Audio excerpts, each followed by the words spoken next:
I grew up in India at a decently large town called Bangalore. And growing up, we saw a lot of heart disease. And in my family at that time, there was no medical doctor who had done before me, except one of my cousin was in medical school.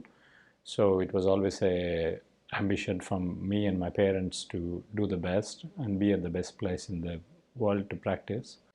So I trained in cardiology, then interventional cardiology, and then went back to learn peripheral vascular interventions. That means all the interventions outside of the heart, including the arteries to the brain, legs, aneurysm, these things.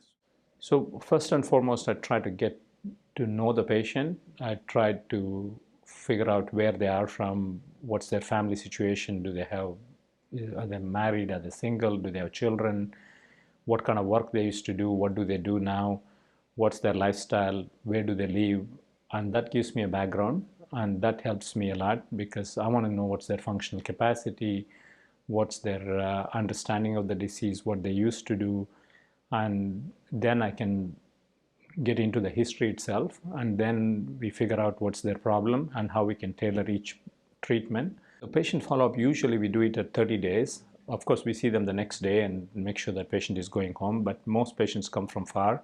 So we try to keep them one follow-up at 30 days. If they can afford to come back, we try to prefer to see them in person. But if they can't, we do a virtual visit, and that's been working very well. It's such a honor to take care of the patients. This is one field that I feel that the patient trusts in you, believes in you, and is ready to go through anything. Nobody has that power as a physician, and we shouldn't abuse it. Take it as a respect and treat everybody the same way you want your parents or your family to be treated. If you want to have the best results in terms of having the low complications, best outcomes where multi-specialties meet and focus towards what's good for the patient, you want to be at Cleveland Clinic.